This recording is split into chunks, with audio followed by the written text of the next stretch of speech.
Hapon. Yung gagawin natin, basag yan. Pagkabit ng bushing, kumele.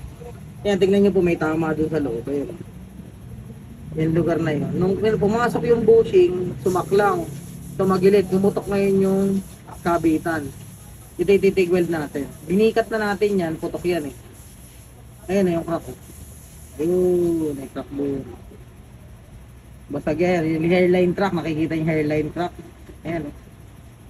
Ayan, basag yan. Pag binuka ko yan, bubuka talaga yan. Makikita nyo. Ayan.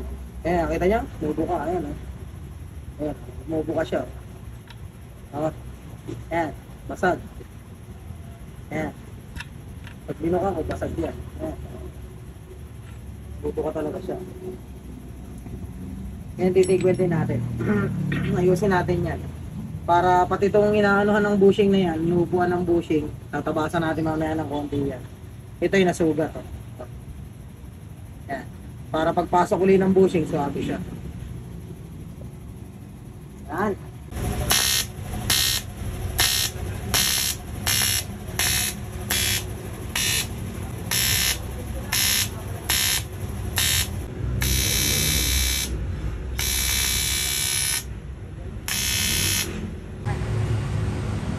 Yan.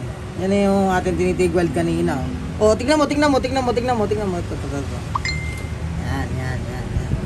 Yung tinigweld natin na. Yan. Palitan na natin ng bagong bushing. Yan.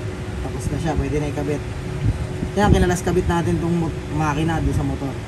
ADB 150. Ito. ADB 150. Magpapagawa rin siya ng panggilid, CBT. Ito.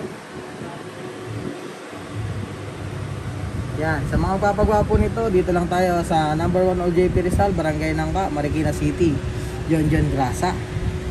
Ha? Huwag kakalimutan, John Grasa. Bye-bye. Bye-bye.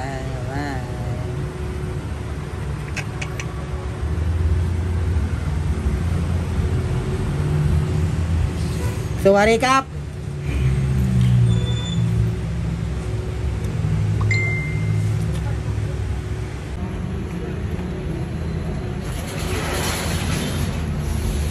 Recap. Maloy. Yan ba yun? Recap.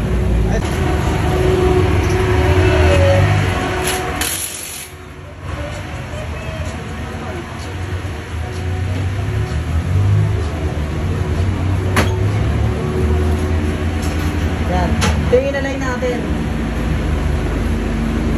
Yan, diretso na. Nakakabit na lang.